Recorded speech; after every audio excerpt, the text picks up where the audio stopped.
Friday, TGIF. It's Friday evening. This would be normally Friday morning for me. Actually, no, it'd be Friday afternoon by now. It'd be 1 o'clock on the East Coast of the U.S. How y'all doing out there? How's it shaking? If you're a Griquas fan, congratulations.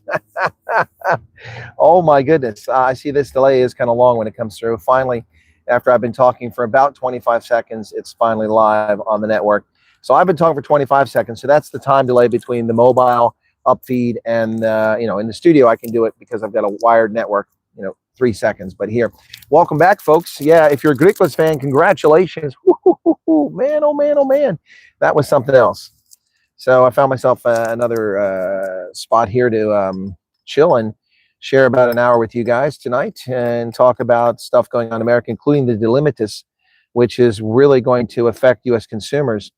The tariffs will affect U.S. consumers, but maybe not as much as all the pundits claim. But the delimitis is going to hurt a lot of people because, much like South Africa, there is a threshold under which you can send stuff duty-free from retailers. Of course, in South Africa, Shein and Temu have been violating the law, and according to government officials, and they have been taking advantage of the law.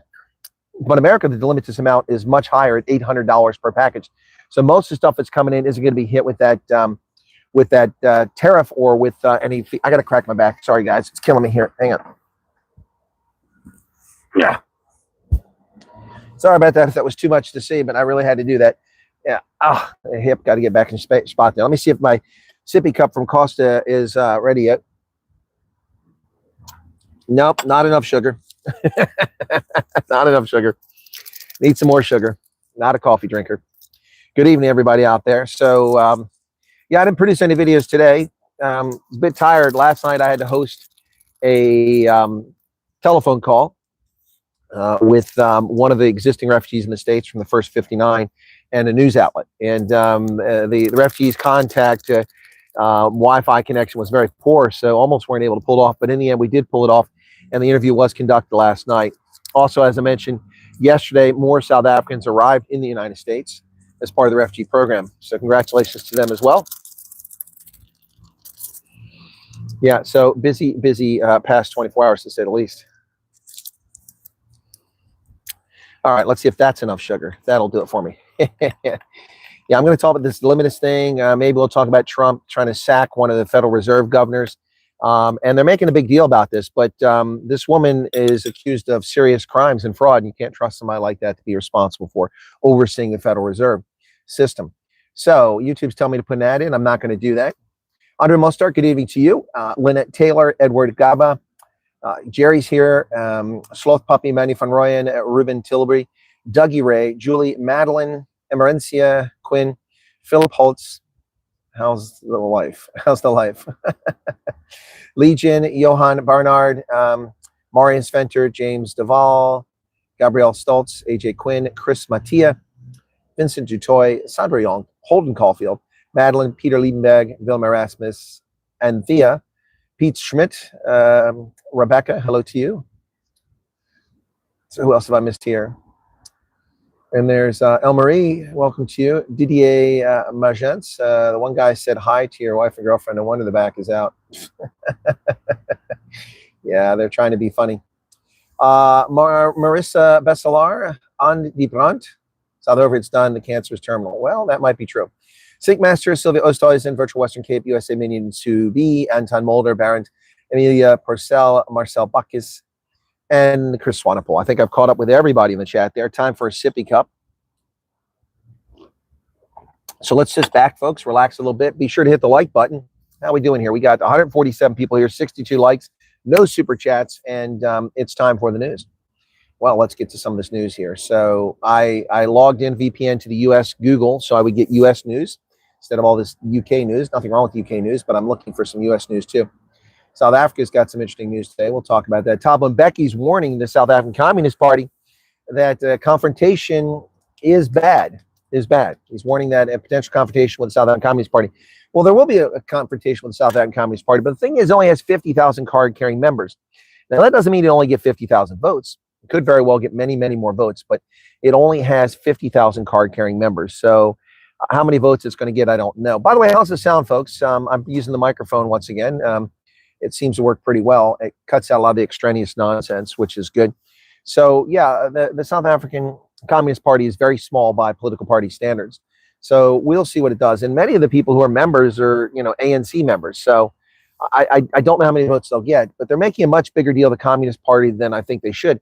I think the ANC should be more concerned about its service delivery failure in advance of the 2024 or 2026 municipal elections. Also, the ANC should be very nervous about Mkhonto we Sizwe and the Patriotic Alliance. Those are two parties that are poaching by-elections from the ANC left and right, and they really ought to be more concerned about addressing those two parties. Not that either one is particularly sound. The PA is a vanity project for Kate McKenzie, and the MK Party is a vanity project for Jacob Zuma. So neither of them will go anywhere without those two people in the party. That's pretty clear. And I'm not sure they're going to go very far anyway, even with those two people in the party. But the bottom line here with all of this is that the ANC should be more worried about its political opponents than its partner in the tripartite alliance of evil. They shouldn't worry too much about that. That's not really going to cause them problems. But they're making a big stink about it. By the way, the Standard & Poor's 500, the Dow Jones Industrial Average, reached record highs today. What was this about Donald Trump and tariffs and the economy collapsing and things horrible in America? I mean, look, the stock market is not a reflection of the economy. It's not. I've said that when it's been poor. I say it when it's strong. But we were told that it was all doom and gloom. The tariffs are going to cause a global Smoot-Hawley economic meltdown. What a crock of manure that is. As I said, tariffs go many different ways. Sometimes consumers eat the cost. Sometimes consumers and suppliers eat the cost together. Sometimes the manufacturers and suppliers eat the cost entirely. It just depends on how high the tariff is. So the tariffs aren't quite going the way the left said they're going to go. And so far, Trump has been right. He could be wrong in the end, but at the moment, he's right.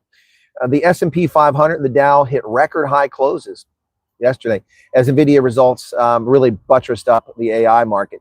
The S&P Dow 500, Dow Jones Industrial Average, notched record high closes on Thursday after NVIDIA's quarterly report fell short of investors' high expectations, but confirmed that spending related to artificial intelligence infrastructure remained quite strong.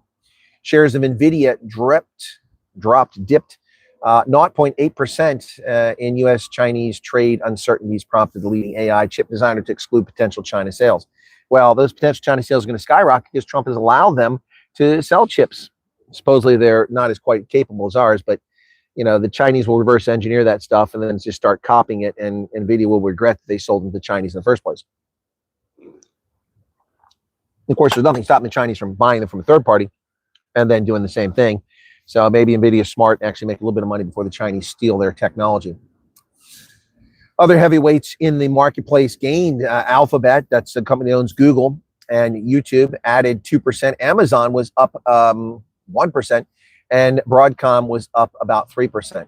Yeah, so the tech stocks did very well, and we closed the S&P and the Dow Jones Industrial Average at record highs.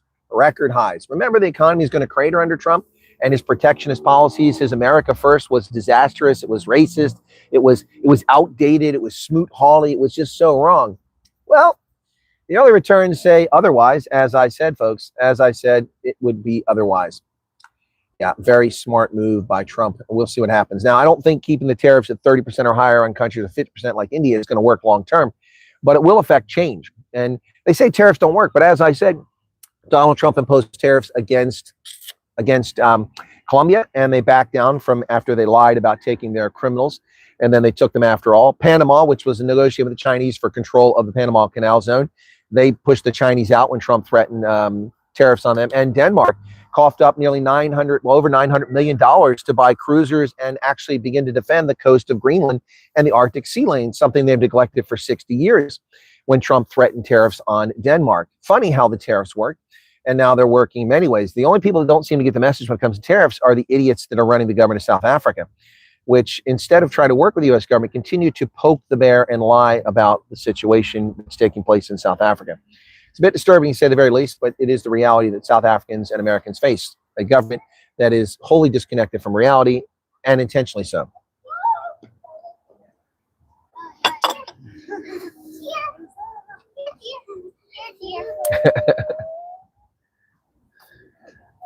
Some kids saw their friend inside the shop and they're all waving hi. Everybody seems quite happy. Dude, don't kiss the window. It's dirty. Ew. Kids. Anyway, All right. So another complaint has been lodged against Lisa Cook. She is the corruption-accused Federal Reserve governor. The Trump administration housing official has sent a new criminal referral to the Justice Department against Federal Reserve Governor Lisa Cook as she sues the administration to fight the president's efforts to fire her. The new criminal referral, made late Thursday, revealed in a social media post by the Federal Housing Finance Agency Director Bill Pulte, alleges that she identified a property in Cambridge, Massachusetts as a second home on official documents, but instead used it as investment property. Yeah, this woman looks to be as dirty as they come. Yet another ANC-like official who buys a home and gets a preferential interest rate by falsely claiming it's her primary residence. She has a residence in D.C. She has a residence in another state. Now in Cambridge, Massachusetts, they found a third property. This woman, a corruption-accused, I'll finish that sentence, corruption-accused Federal Reserve governor appointed by Joe Biden, is obviously not qualified for the task. Her sole qualification seems to be her ability to fraudulently get investment properties, and her gender and skin pigmentation as a diversity hire on the Federal Reserve. Yeah, this is the sort of people we have running it. Plus, corrupt Jerome Powell, who refuses to actually respond to true economic measures. Keeping interest rates artificially high. The United States is one of the worst industrialized nations in the world with the highest interest rates out there, which is great for my savings account, but I don't have that much in savings. But it's terrible for people trying to make home loans, car loans, trying to expand their businesses, things like that. So it's not a good situation, ladies and gentlemen. Jerome Powell is finally beginning to cave into pressure. And, you know, this whole thing, the narrative the media is running, that this is all retribution. Someone said I was speaking too fast yesterday, so I apologize for that, but that's just who I am. There's a lot of information there. Got to get it out. The information must come out. This Lisa Cook is apparently committing this offense multiple serial times, fraudulently claiming her investment properties as her primary residence, which is a violation of federal law. And she's sitting on the Federal Reserve determining the interest rates, which are punishing Americans who want to buy a home, who want to buy a car, who want to expand their business, who want to make a home equity loan. They're paying punishingly high interest rates because the Federal Reserve is keeping the prime lending rate at an artificially high level, over 4%, when elsewhere around the world it is at zero. In Switzerland, it's a negative rate. They pay you money. Or you pay money to put money in the bank. That's how low interest rates are in Switzerland. It's negative 1/4 or 0.5% last time I checked. That's crazy. That's not the first time it's happened, but that is crazy. But here in the U.S., or there in the U.S., it's 4.25, I think, or 4.35 right now. It's outrageous. And it sounds like a low figure, but the difference between a 4% mortgage and a 5% mortgage, and for those who don't have good credit, they're paying 6, 7, 8%. Those people are paying usury rates, and they're paying an outrageous amount of interest. Let me give an example. I've been paying on my home, which is the longest place I've ever lived in my entire life, after 6 decades, for 10 years now. And I only earlier this year got to the point, or was it late last year, that I was paying more in principal than in interest every month. Now I've bumped it up so that 2/3 of what I paid this year has been principal, because I overpaid on my mortgage to lower the rate and reduce the amount of interest to make every month. So 2/3 of what I'm paying, but that's not 2/3 of my total payment. That's 2/3 of the interest versus principal. And it used to be the other way around. It took 10 years to get to that point. And I have a very low interest rate at 3.75% on my house. When interest rates were 6 and 7%, I got 3.75% because of my credit history. Whereas a lot of these people don't have such good credit, and they're getting high rates, and it's brutal. So Lisa Cook, the new criminal referral, was made Thursday in the afternoon, and Cook is the first Black woman to serve as the federal governor and has filed a lawsuit challenging Trump's firing for her. She has no standing for that. I mean, she has standing because it affects her, but she has no legitimate basis to make her complain about Trump firing her. Trump fired her within the confines of federal law. He can do that. She is inappropriate. She is unworthy to serve there with these allegations. If you prove to be untrue, then she can be rehired or reappointed to the board later on. But with this cloud hanging over her, she should not be serving on the Federal Reserve. Now, CNN says this is about more than one position. The nation's central bank operates independently, so officials can make economic decisions without pressure or political considerations, except that that's a lie, because its members are appointed by the chief executive. So there is political pressure. The president decides who the chairman of the Federal Reserve is going to be, decides who they pick the governors. So this is utter nonsense to hear CNN lie about this, that they don't have political pressure. They're independent. They're not independent. They're quasi-independent. The Federal Reserve is a quasi-independent body. It's not an independent body. We don't have a central bank as such. The Federal Reserve in some ways functions sort of pseudo as our central bank, unlike the European Central Bank or the German Central Bank. So it operates independent. Officials can make economic decisions without pressure or political considerations. Trump's attempts to fire Cook and force the bank to cut interest rates get to the heart of the question about the Fed's independence and whether Trump's presidential powers have limits. Well, Trump has taken no action against Jerome Powell. He's taken no action. There's no power he has. He has all the right in the world to ask the Federal Reserve to lower the rates or to try to pressure them to lower rates. There's nothing wrong with that. That's not inappropriate. George Bush pressured the Federal Reserve to put rates lower, and they did. Greenspan, Paul Volcker, they all played a role here. So this is just nonsense from the American version of Cockprot 24, new CNN.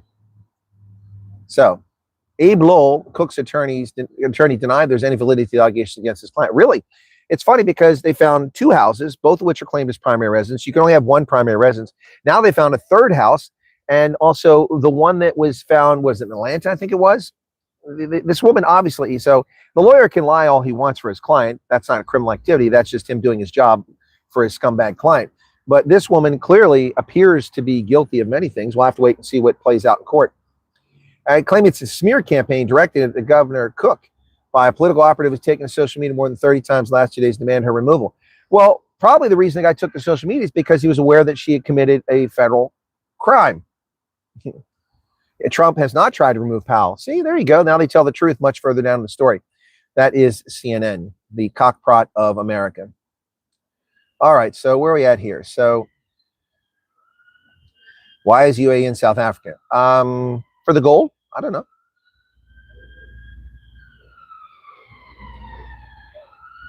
Apparently another smaller little group of refugees have landed today. USA Minion, they landed yesterday, and there might have been a group landing today, but I haven't got confirmation of that. Do you not watch my program? I talked about it yesterday. Another group landed yesterday. So, good Lord. This is like, I keep finding the routes in the coffee shops that have all the emergency vehicles passing, no matter where I go. There must be a lot of emergency vehicles running around in the UK. So, it's a big cup. Yep. Sound is fine. Okay. Economy is terrible. Or $17 per pound for a New York strip. Well, then you shouldn't be buying such expensive, wealthy. If you quit buying those steaks, then the price will drop. Demand goes down, the price goes down. You people buy too many of them, the price goes up. The reason that steak is so expensive is because of the shameful actions of the Department of Agriculture over the past 2 decades in forcing beef producers out of production and importing beef from the likes of Argentina and Brazil. That's why beef is expensive. It's not expensive because any other reason. And that doesn't, beef, I don't eat beef, so it has no impact on me. So I'm not pushing up the price of beef. I eat poultry, primarily turkey. And the price of turkey has doubled thanks to Joe Biden. It's now held steady and dropped a little bit since Donald Trump came in. But the economy's not terrible. What planet are you living on, man? Holden Caulfield, the price of gasoline down to $2.30 a gallon from $6 a gallon under Joe Biden. It's prices across the board are either held flat, held steady. I mean, this microphone system I've got right here, this thing here that I've got, which I bought a few months ago, right after Trump became president, back before I made my trip to South Africa, was $42 on Amazon. Do you know what it costs now? $19, the same product. And there isn't a new version. They didn't lower the price because there's a new version, which often happens with technology. That's just the price has come down because others came on the marketplace with a similar device and competition. The economy's not bad. I don't know what planet you're on. We have less than 4% unemployment. Per capita income is up across the board. Housing starts are stagnant, but that's because of Jerome Powell and this interest rate lock. Yes, America Apartheid 2.0. I covered that yesterday. Okay. Didn't have water all day. Sorry to hear that, Ruben. Not to mention these banks holding trillions in unsecured derivatives liabilities. And what's wrong with that? What's wrong with that? So they can't hold on to cash? Only private investors allowed to hold on to cash? Or are you trying to say that there's no credit available? I'm not aware of a credit crunch. I've not heard any reporting on a credit crunch of people having a hard time getting credit, whether they're white, black, brown, blue, gay, straight, lesbian, who cares? I haven't heard anything about a credit crunch. Maybe you know something I don't know, Holden. I haven't heard about that. I'm not aware of credit being tight. I'm aware of people not wanting credit because they can't afford it. That's a different story. Even the 19th century electricity in South. Yep. Beautiful cup. Buy some Mr. Ball's chutney. Ugh, gross. That sounds disgusting. Try the interest rates by US. They try to flip us over and do it. Yeah, no, your interest rates are horrible in South Africa. An extra payment principal, it would only knock 7 years off your mortgage. One extra payment would knock 7 years off. That's impossible to believe, given it's a 30-year mortgage. I've made extra payments every month since I retired, and I've made very little progress against the principal my first several years living, the first 5 years or so living in the house. But since then, I've made a lot of progress, and I've paid down a lot. 22%. No, I know about South Africa, Rex. Yep. I'm not buying chutney. I don't care for it. Prime 10, they charge 22%. You see, that's just usury rates. The banks, but that's because you have a cabal. You have an oligarchy of banks in South Africa. You have 5 major big banks. You have FNB, Standard Bank, Capitec, and what's the other 2? There's 5 major banks, and they collude to set the rates. They don't compete. And it's a story I've been telling people for 30 years in South Africa. I said, I was going there 30 years ago. I would go to a lodge and people say, can you pay in cash? They didn't want credit cards. Because the credit cards, the banks were charging in South Africa 5%. When in America, the Visa was charging an average of 1.6 to 2.3%, depending on the type of merchant. This is before the internet became big, because those rates are higher. And American Express was charging 3.2%. The banks in South Africa were charging a flat 5%. So every time you went to a lodge, if you took a credit card, a lot of them were going to charge you an extra 5% because they couldn't afford it. It was cutting into their margins.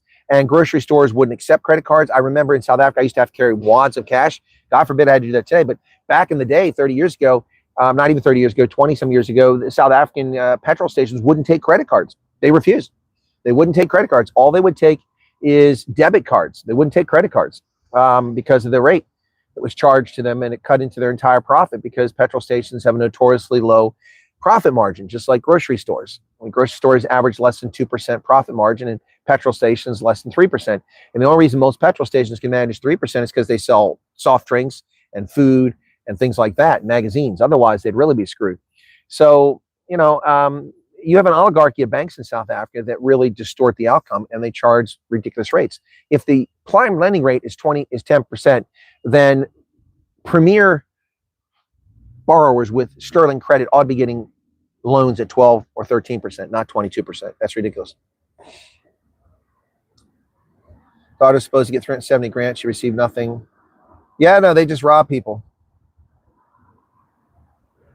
Malema is not accepting the outcome. Well, what did he say? I haven't seen anything from Julius Malema. Is it on a Twitter account? How do you know he's not accepting it?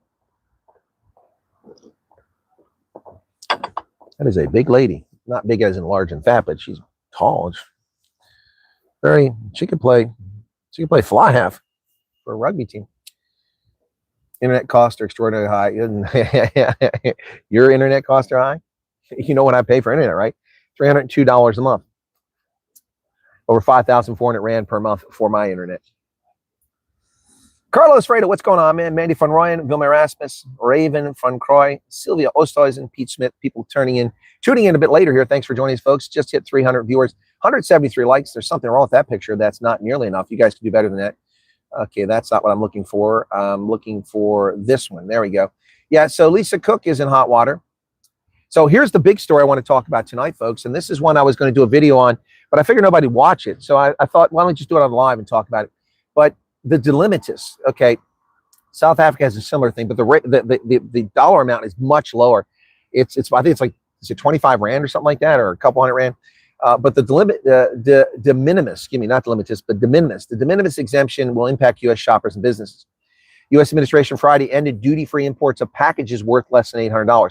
So up until now, you could ship things DHL from South Africa, and there would be no tariffs on it. You could ship things from England, which I buy a lot of rugby kit that comes from England and gets shipped to the U.S., and there's no tariffs. Now, because all those things are worth less than $800, now we're screwed.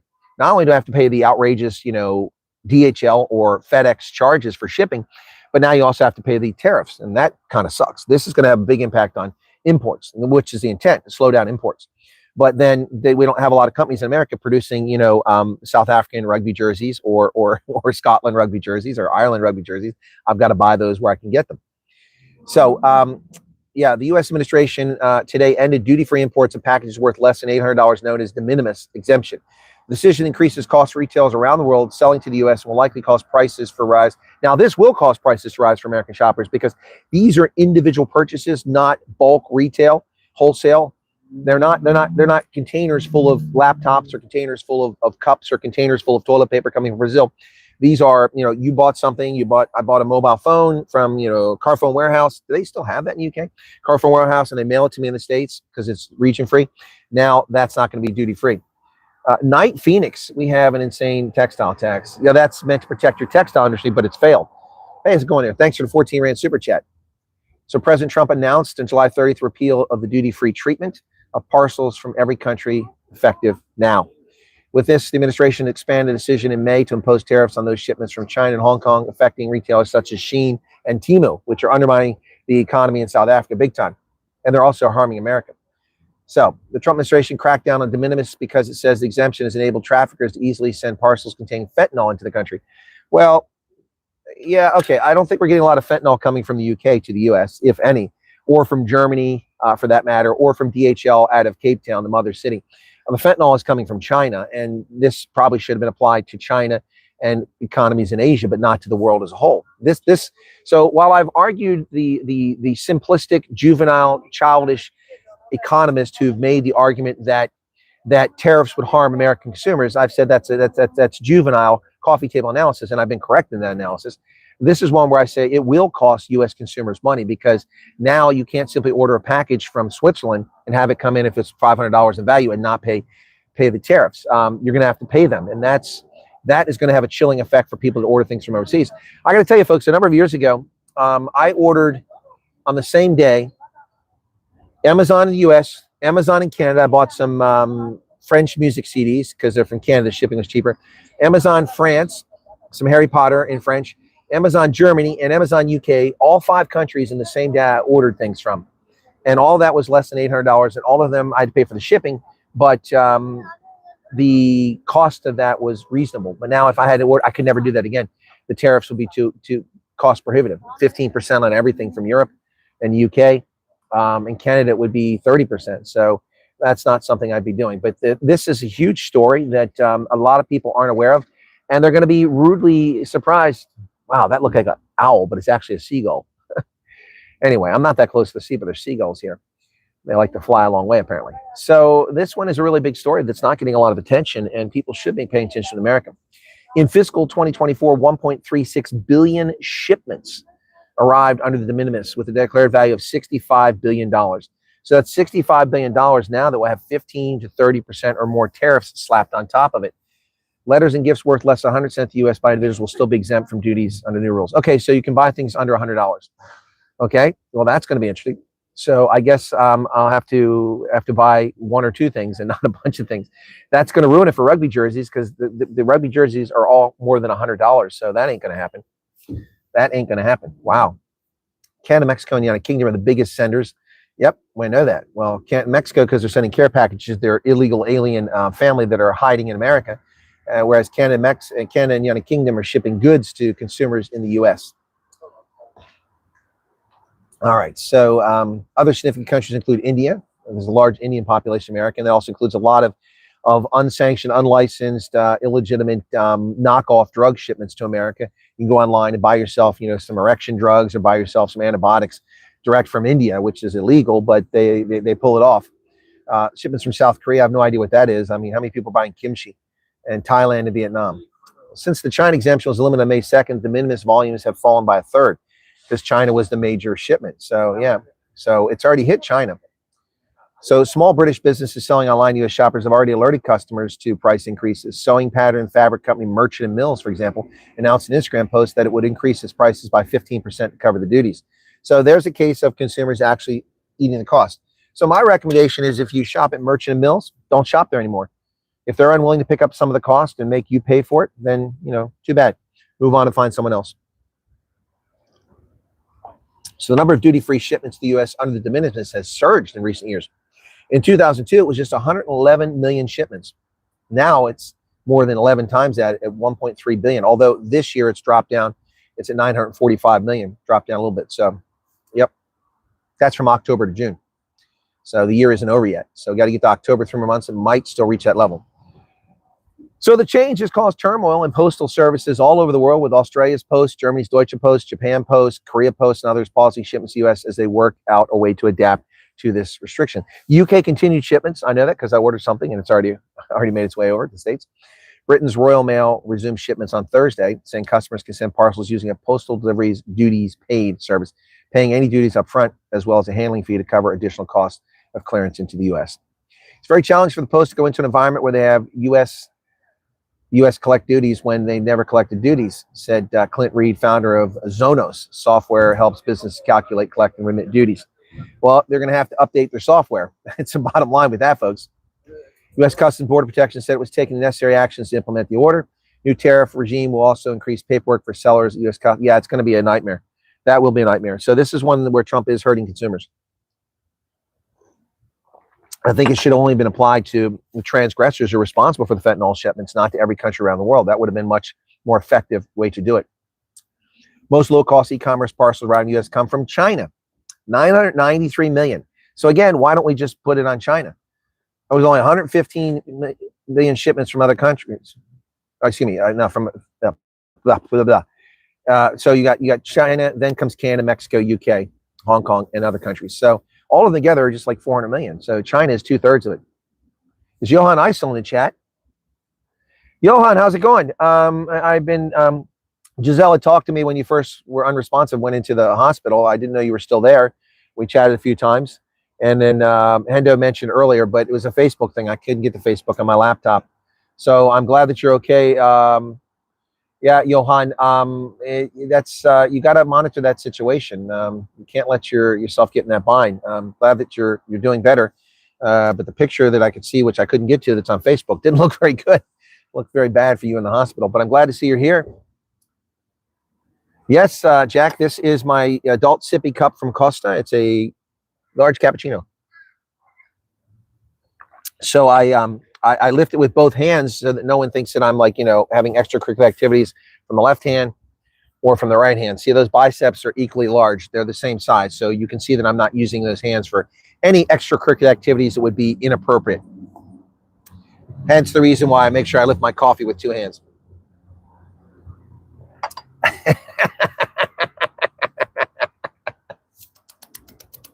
Anyway, so the de minimis is a big deal, folks. This is a really huge deal. Yep. So what does it mean for online retailers? Well, e-commerce giants like Shein and Temu have had time to deal with this in China since May, but they've increased their prices a bit. So they're in a better position than the folks in the UK or Germany or South Africa. Well, not many shipments come from South Africa. They're in a much better position to adapt to this than these other folks, but still, they're going to have to adapt. But small businesses are the ones who are going to hurt. That's people who start a home business or a small business with just a couple employees and do a lot of shipments, like an Etsy or something like that. That's going to be hurt. And this is really, I think, in many ways unfair to those businesses. If the Chinese are responsible for fentanyl, then punish the Chinese. Don't punish, some Tani in Bedfordshire, in Herefordshire or in Derby. That's unfair. Why punish those little Tanis who are busy, making sewing products and shipping to the States? Exactly. That's unfair. So eBay and Etsy, individuals and small business selling things from vintage soccer shirts, electronics, have advised sellers to communicate with their customers about tariff-related prices. Well, the de minimis is a real issue, folks. Herefordshire, there you go. By the way, stocks hit all-time highs once again as U.S. economy grows faster than expected on strong consumer spending and artificial intelligence investments. Man, oh man, oh man. Stocks hit all-time highs Thursday at the close after data revealed the U.S. economy grew faster than the lying economists claimed. Once again, they lie about Trump. Again, Trump has certain impact on the economy. Many things he does has no control, no impact over it. Some things do.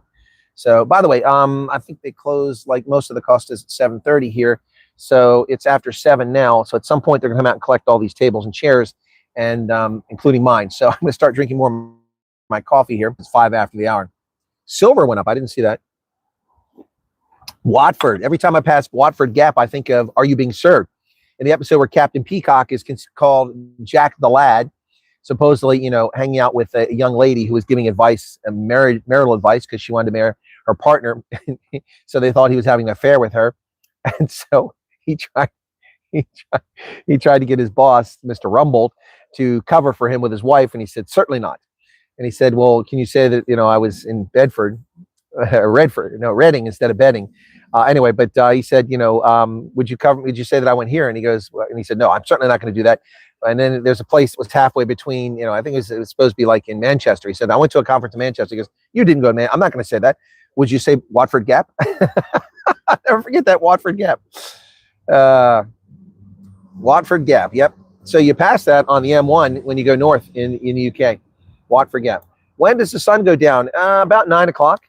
About 9 o'clock. In Germany, it goes down later than that. Well, that's in June and July. Now it's August. We're on the back side of the summer. So yeah, it's already around 9 o'clock. It goes down here. Yep. Okay. So stocks an all-time high. U.S. gross domestic product measured by goods and services expanded at 3.3% annual pace. Weren't they saying the Trump had a recession, the Trump tariffs? Oh, the Trump. And once again, they're wrong. Look, I mean, when the economy is sour, I'll point it out. When Trump screws up, I point out. I think that Trump needs to focus on a few things right now. He's really shooting at everything under the sun, at the Federal Reserve governors, at corrupt members accused of the Federal Reserve Board of Governors, at crime in our cities, everything under the sun. It's amazing how he can have this much focus. I don't know who's responsible, but also firing generals at DIA and other people, people in the State Department being fired. Look, I don't have any empathy for a lot of these people in the State Department. I don't, because I watch State Department officials, political appointees, and career people destroy the lives and the careers of military personnel because they didn't like them. Not because they were incompetent or they failed or did anything inappropriate. They just because they didn't like them. Oh, we've lost faith and confidence in this person. They send them back to service and their career's over. I've seen it happen many, many times. And so my empathy for folks like that is pretty low. Now, most people who work for the State Department are pretty good people, but there are some real rats there. Yep. Net exports added nearly 5 percentage points to GDP. Most on record after trade tensions weighed. Yeah, so the tariffs, well, our exports are up. Funny that, huh? Funny that. With GDP running at 3.3%, that is almost perfect. So we need an economy that runs at about 2.8 to 3.8%. Anything above 3.8 is going to lead to inflation and overheat the economy for an economy of our size. Anything below 2.8 is kind of stagnant growth. Anything below 2.8. But yeah, 2.8, 3.8 is a sweet spot. 3.3 is almost perfect for an economy of $30 trillion a year. That's almost perfect. Yep. So you can grow the economy, create jobs, and meet the demand, but not increase prices because there's over demand versus the supply. So it's great. It's great. Good stuff. Thursday's reading shows increasingly concrete signs of an AI-related boom in tech investment. GDP's turnaround follows a sharp first quarter contraction. It was the first since 2022 as companies raced to import and stockpile goods.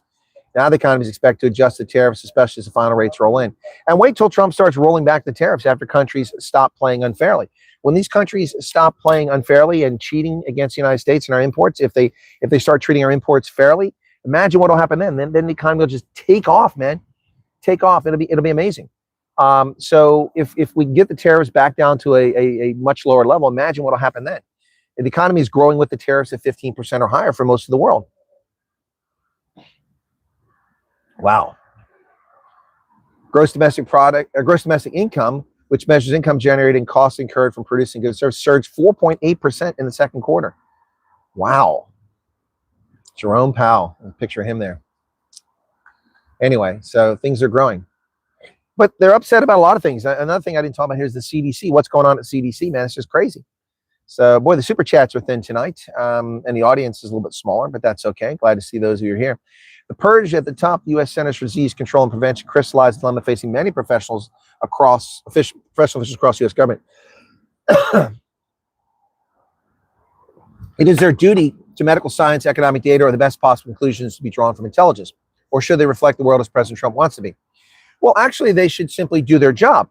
Now, I wasn't always popular because I refused to bend to the will and lie and go with the flow. On more than one occasion, my intelligence estimates were correct and contrary to what the politicians wanted. And I refused to bend. And I'm sure that it didn't help my career. although I made it all the way to colonel. But my analysis, I refused to bend. And almost always I was correct. I'm not going to cook intelligence for corrupt politicians who want to mislead the world. And the same thing with the COVID scam. The CDC lied to the American people and lied to the world. Misled, people died. Millions of people died because of their actions. And we saw the actions of the governors of New Jersey and Pennsylvania and New York, putting COVID positive patients into nursing homes, killing our parents, our grandparents, and our aunts and uncles. You know, who in their right mind thought putting people with supposedly the worst pathogens since Spanish influenza over a century ago into the place where the most vulnerable people on the planet are? Septuagenarians, octogenarians, nultogenarians, centenarians with hypertension, high blood pressure, diabetes, emphysema, tuberculosis, cancer, compromised immune systems. You're going to put these people with this pathogen in there, and what's the outcome? Death, carnage. You know, and they did this, I'm telling you, they did this to drive up the number of deaths, to frighten the public, to run their little experiment. That's why they did it. That's why they did it. They can't be that stupid. I mean, let me ask you, if you're sick, what do? You stay away from people. You don't go in a place where people are sick. Yes, I know you're going to say go to a hospital, but you know, for an operation, that's a different situation. People who have a sickness should be isolated, quarantined, not let loose on the vulnerable, which is what happened. Why would they do this? Pennsylvania, I remember when this thing was going, oh, all these people are dying. Yeah, they're all old people being killed off in our nursing homes by a foolish decision by Governor Tom Wolf to put COVID positive patients in our nursing homes against the nursing homes' will. And they killed 75,000 Pennsylvanians in 9 months, elderly people. Absolutely ridiculous. And no one is held to account for it. So the CDC should be held to account. Now, this director was just hired 3 weeks ago, so I don't know what's going on with her. Why do I want to get rid of her? She wasn't there a few years ago.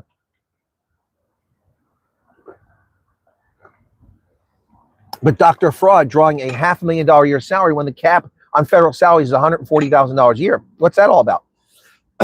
Making profit off of patents and copyrights that belong to the U.S. government. What's that all about? That's not allowed. You know, in the military, we can't get cash bonuses, but civilians get cash bonuses. I mean, when I worked for the National Security Agency, people were getting hundreds of thousands of dollars of bonuses for programs.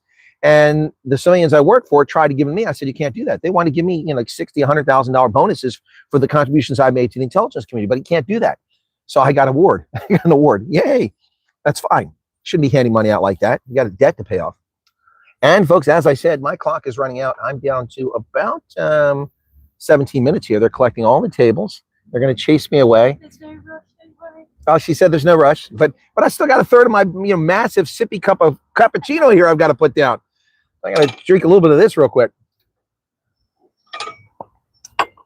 I've got to say, folks, I was never a big Costa person because I always do the Starbucks thing, but the Costa. Oh, I got booed. You didn't let me. You didn't let me finish. I said, don't talk about Starbucks. No, you didn't let me finish my comment. I said I used to be strictly a Starbucks person when I came to the UK, but I've had very good service and very friendly service from multiple Costas, and I'm grateful for that. And I'm kind of coming around a little bit to the Costa. I still like Starbucks. She's back inside. It's the sippy cups. It's the sippy cups, guys. Oh, right on the COVID scam. The scam is much more than you know. Oh, no, Neil, I know it's much more, but there's certain things I can't say on the PooTube. I can only say what I said and stay within the community standards. Beyond that, you'll get in trouble. Your lying skills are cocky. Yeah, no, I'm not a good liar, Arctic. Actually, no, I'm not a good liar. I'll leave it at that. People at Costa don't make a noise. Well, yeah, they did the other day at the Costa I was at. Coming around the gargantuan cup of, they put chocolate on top of it too. That's nice. There you go. Sippy cup time. Well, I ought to get some money, some ads here for Costa. Yeah. Anyway, so get another coffee on the go. Yeah, I'm not a big coffee drinker. I need a place to sit down. By the way, it's not like I'm using their Wi-Fi. I can't get my laptop to work with the Wi-Fi. I'm going to try it here in a little bit here. Whenever any of my browsers open up, it won't go to it. Same at Starbucks, it wouldn't log in because it's got that prompt that comes up and it won't pull that prompt up. It works on the mobile, so the mobile is running off their Wi-Fi, so it's not that much. But my laptop is running, slaving off of my other mobile on a network, which is fine, so I can see the chat and see what you guys are saying because the chat here goes very fast. Yeah, so you weren't a guinea pig. Well, neither was I. Okay, never fell for BS. Still got the horse meds. Don't touch. I never touched those. I never got COVID, guys. Never got it. Traveled the whole world. Never got the COVID. Traveled all over America. Traveled to Africa. Traveled to Europe. Never got it. Never got it. Did get sick during the time, but it was influenza, actual influenza. Anyway, an old prison U.S. is going to be converted to a new facility named Deportation Depot. That's hilarious. Is that like the Home Depot? Is that like Office Depot, Deportation Depot? I'll tell you what, if you make one of those in the UK, there's a lot of folks in England be very happy about that. A lot of folks be happy with the Deportation Depot here. Hide and seek with US hiding behind that big cup. Yeah. So much crime in the last few hours. Where? In South Africa, Pete? I'm sorry, Candace, to hear your father passed away from it. Yeah, my mother died because of it. She didn't have COVID, but because they refused to treat her at a hospital, only COVID patients to go, she wound up with a cancer spreading throughout her body. Like I said, she was getting Keytruda, Truvada, one of those, but it's an intravenous treatment for her stage 4 metastatic lung cancer. And for 18 months, the cancer stopped growing and it was shrinking slightly, and she lived a fine life. Then the COVID nonsense came, and the hospital said, you can't come in anymore, only COVID patients can come here. So they gave her medication, she could take it home, and within 90 days, she had cancer throughout her body, in her bones, in her skull. Yeah, and so I went and saw my mother just a couple weeks before she passed away, and then actually spoke to her when she was in hospice the night she did pass away. I think a lot of you saw that. I did a tribute video to her. It was 45 minutes after she passed away. I did about a 45-minute tribute. Yeah, so, yep. Cost and Starbucks can't compare. We're forced at the gym to take the first two. If we refuse, we got, yeah, I know. Yeah, no, some Amarula would be good in here, or some Bailey's would be good too. But I've got to drive. I can't do that. Arctic, you remember that stream? Yeah, that was something else. And the reason it was 45 minutes after she passed is because I had to put some photos together for it, you know. So it's still up if you want to go watch it. My sister and 10-year-old son have COVID. Oh, sorry to hear that, Chugsy. Yeah, no, they're claiming it's back. It never left. Found out 2 days before Mom passed away that she had lung cancer, lung infections. That's horrible, Candace. I mean, that's horrible. That such poor diagnosis came along there. So anyway, never got that time. I still don't know. Nobody could not tell me. Mother got a few weeks. Okay. I fly down to South Africa. So Russell's going to South Africa from Österreich next week. Okay, well, safe journey there, man. How do you get to South Africa from Österreich? There are no flights, right? You have to fly to Frankfurt or Berlin or London or Paris or something like that. I mean, there's no flights with Wien, are there? I'm not aware of that. Jab. Fabian had to do it for the jab, for the police. What's up, Pete? All right, let me, they've got all the tables except mine. Real quick, what else we got here? So, yeah, Jim O'Neill will now, the Deputy Health and Human Services will now be the guy temporarily running the Centers for Disease Control. Yep. And chaos as Susan Monares refuses to resign. Well, Trump appointed her so he can fire her. So what's her deal? But here's the best news of all. This is the best news of all. You ready for this? You ready for this? I didn't get a chance to talk about this, but here's the best news of all. Ladies and gentlemen, Kamala Harris has lost her Secret Service detail. So here's the deal. Vice presidents, including Pence and every vice president in the past, Cheney, all of them, Joe Biden, all of them, they get Secret Service details for 6 months automatically as a vice president after they leave office. And that's it. You don't get any more. 6 months, the transition. Only former presidents and their family get lifelong Secret Service protection. So Kamala Harris was the vice president. She's been at office for 6 months. On July 21st, her 6 months ended. Her husband's detail was pulled, but her detail wasn't pulled. The Secret Service continued to protect Kamala Harris. So what's that all about?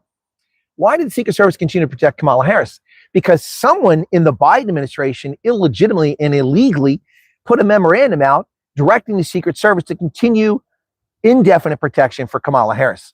You see how crooked the Democrats are? And now the media losing their mind. Oh, it's terrible. Trump, it's retribution.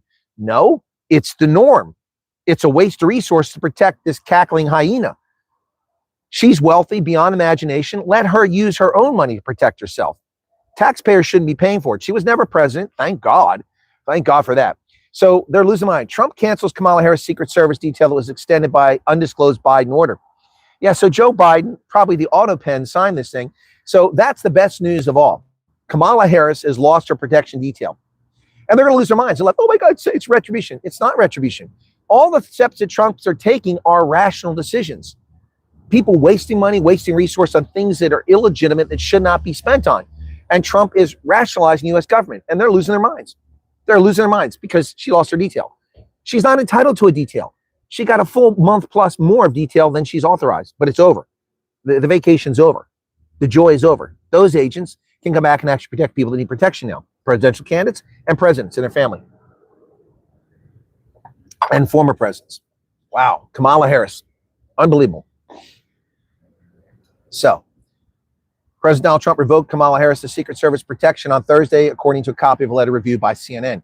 Former presidents receive Secret Service protection for life. Harris, as a former vice president, received 6 months protection after leaving office, according to federal law. Exactly. That period ended on July 21st.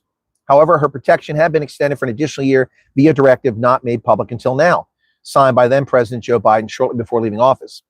That's the order Trump canceled in his letter, citing titled Memorandum for the Secretary of Homeland Security.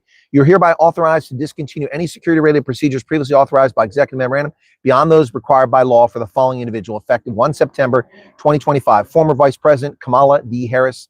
There you go. There you go. So Trump's ending of Harris' protection comes as she embarks on a multi-city, high-profile book tour of the release of 107 Days, talking about the $1.5 billion she pissed down the drain trying to steal an election from Donald Trump.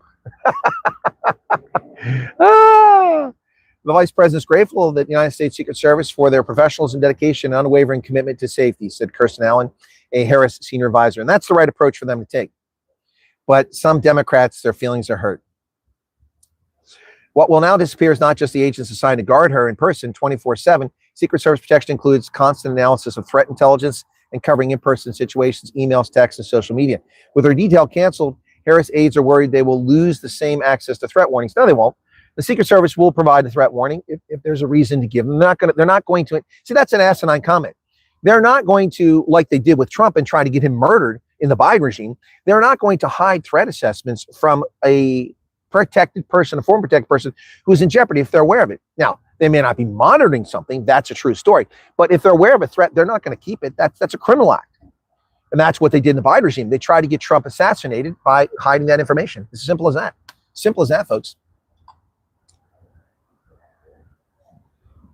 That's what they tried to do. That's what they tried to do. So CNN is crying and said the cost of mounting any similar level of protection privately would be expensive. It's possibly going to the millions of dollars annually. Well, she's got tons of money from her corrupt time in office as a vice president and as the district attorney of San Francisco and as the attorney general of California. She's wealthy beyond imagination, so let her pay for it. Why should I pay for her security detail? She's never been in an elected office to begin with. She hadn't been banging Willie Brown, she never would have rose to prominence while he was married. It's just, listen. Harris, a Los Angeles resident, could also receive protection from the city police department of Los Angeles. Los Angeles Mayor Karen Bass and Gavin Newsom were in touch Thursday about the situation. This is what Karen Bass said. This is another act of revenge following all this political retaliation in the form of firings, the revoking of security clearances, and more. This puts the former vice president in danger, and I look forward to working with the governor to make sure Vice President Harris is safe. So where was your concern, Karen Bass, for Mike Pence? Your concern for Joe Biden. Your concern for Dick Cheney.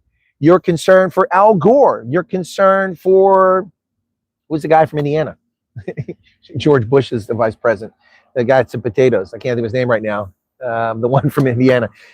See, this is a manufactured bullshit from Democrats. That's all they do. Make shit up all the time.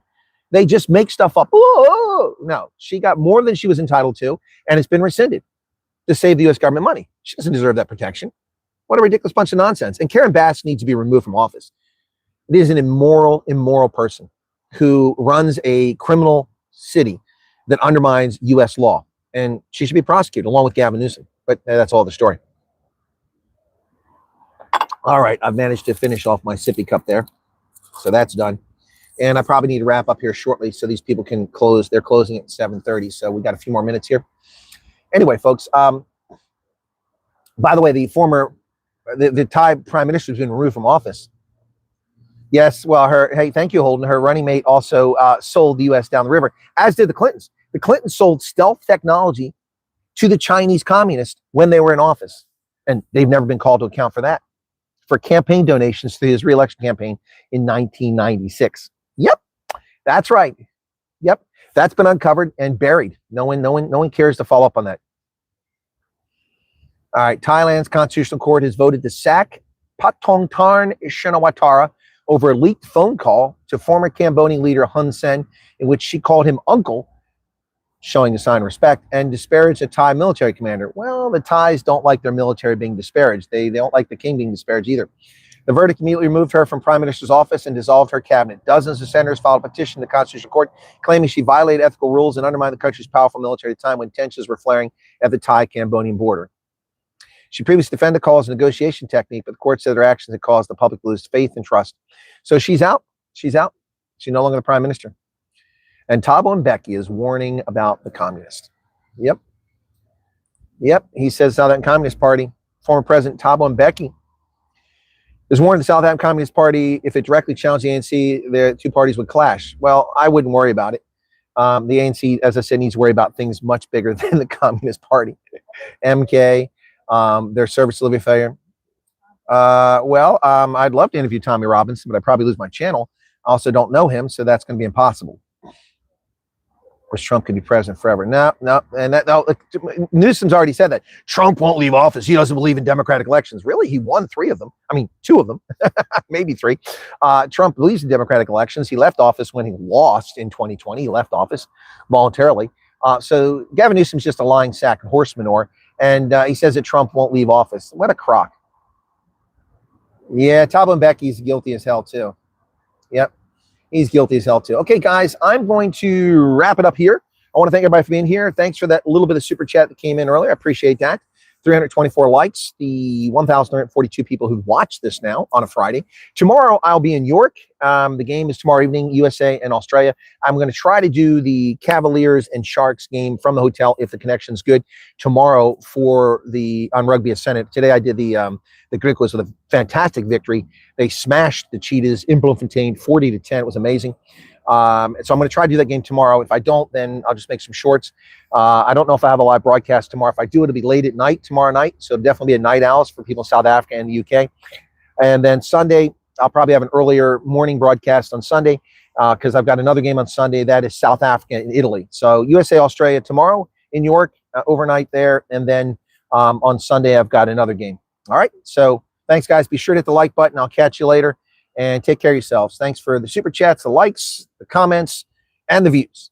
There's a super chat for anime. Have fun. Well, I'll try to have fun. We'll see how it goes. Cheers, everybody.